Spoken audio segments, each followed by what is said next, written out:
Kasuwar mawaka. This is part 2. Batu akan talakan Najeriya. Allah ka ba mu sauki. Talaka, talaka, talaka, kai haƙuri talaka. Talaka, bawan Allah talaka. Rayuwa ta duniya wallahi akwai shan wuya, ka duba yadda talaka ke shan wuya Najeriya.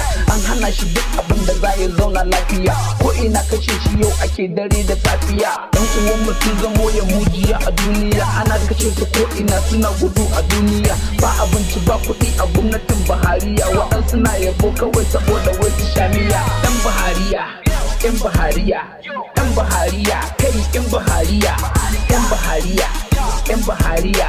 Idan uwar ku ce ake kashe ta kwadiya, ku faɗi gaskiya a yau kuna ta fariya. Ba ku san faɗa wa shugaban mu gaskiya, a gyara ayyukan ƙasar mu gashi kun iya. Kuna shahuliya, kuna tashiya, 'yan ƙasa suna wuya. Ku duba yadda 'yan uwan mu ke gudu a daji, ba abinci babu magani gami da agaji. Kaɗan tuna ɗan uwa abin da suke ji, da a ce kai kake gudu a cikin daji, ko mahaifiyarka ce take a cikin daji, ko ko 'yan uwanka ne suke a cikin daji, ko ubanka ne yake gudu a cikin daji. Babu agaji, ya zaka ji, me zaka ji? Habba ɗan uwa, kai ɗan uwa, ana kisa cikin ƙasar ka kai kana yabo, me shugaban ƙasar ka ne kake yabo? Me aka baka? Lafiya ya baka koko dai wani rabo? Har ake kisa ƙasar ka kai kana yabo ga shugaban ka ba abin yabo. Shugaban ƙasar mu wanda baya da kishi, ana ta karkashe ƙasarsa baya kishi, baya da haushi.